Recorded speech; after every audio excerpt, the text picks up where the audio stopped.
सारस और केकड़ा की कहानी। बहुत समय पहले की बात है। एक घने जंगल के बीचों बीच एक बहुत ही सुंदर झील था। उस झील में बहुत सारी मछलियाँ और केकड़ा भी रहता था। वह सब बहुत खुशी से मिलजुल कर रहते थे। लेकिन हर रोज उस झील के किनारे एक सारस आकर मछलियाँ पकड़कर अपना पेट पूजा करता था। जब भी सारस झील किनारे आ पहुँचता तब सारे मछलियों के बीच भागा दौड़ी शुरू हो जाता था। ऐसे दिन बीतता गया। धीरे धीरे सारस बूढ़ा और कमजोर होने लगा। पहले की तरह वह शिकार भी नहीं कर पा रहा था। सारस बहुत दुखी होकर झील किनारे बैठ गया। सारस का यह हाल देखकर झील की मछलियाँ बहुत खुश हुई। सारे मछली सारस के सामने तैरने लगे, पर सारस ने उन्हें कुछ नहीं किया, सिर्फ बैठा रहा। ऐसे कुछ और दिन बीत गए।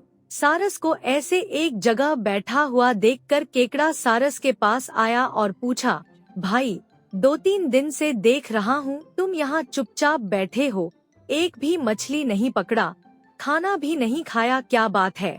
केकड़े की बात सुनकर सारस फुटफुट कर रोने लगा। सारस ने कहा, क्या बताएं दोस्त, मैं बहुत ही दुखी हूँ। कुछ दिन पहले एक ज्योतिषी ने मुझे एक बात बताया कि बहुत ही जल्दी यह झील सूखने वाला है। बिना पानी के तुम सब कैसे जी पाओगे? तुम सब मर जाओगे। तुम लोगों की मुझे बहुत चिंता हो रहा है, इसलिए मैंने खाना पीना छोड़ दिया। केकड़े ने कहा, क्या बोल रहे हो? यह तो बहुत गंभीर और चिंता की बात है, मुझे सबको बताना होगा। सारस की बात केकड़े ने झील की सारी मछलियों को बताया। सारी मछलियाँ और केकड़ा मिलकर सारस के पास गए और बोला, क्या बोल रहे हो, झील सूख जाएगा? तब हम सब कहाँ जाएंगे? क्या करेंगे? कोई तो उपाय होगा न बचने का। हम सबने तुमको हमारा दुश्मन समझा, पर तुम तो हमारे दोस्त निकले। हम लोगों के चिंता के कारण तुमने खाना पीना छोड़ दिया। दोस्त, अब तुम ही कोई उपाय बताओ। सारस ने कहा, अच्छा लगा सुनकर कि तुम सबने मुझे दोस्त माना है। एक उपाय है, कुछ ही दूर पर एक तालाब है। अगर तुम लोग चाहो तो मैं एक एक करके तुम लोगों को वहाँ छोड़ सकता हूँ। सारे मछली मान गए और कहा, ठीक है, ठीक है। तालाब में पहुँचाने के लिए अगले दिन से सारस एक एक मछली को अपने चोंच पर लेकर जाना शुरू किया। ऐसे कुछ दिन बाद केकड़े की बारी आई।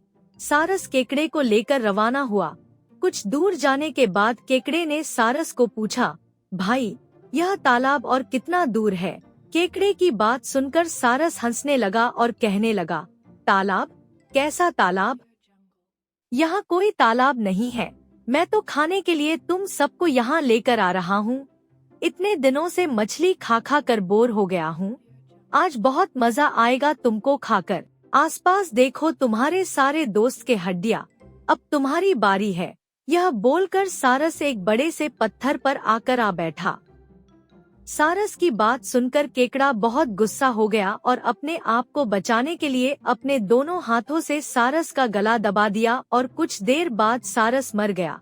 फिर केकड़ा अकेले झील वापस आ गया और बाकी मछलियों को सारस के चाल के बारे में बोला और कैसे उसने सारस को मार डाला यह भी बताया। सारे मछली बहुत खुश हुए और निश्चिंत होकर रहने लगे।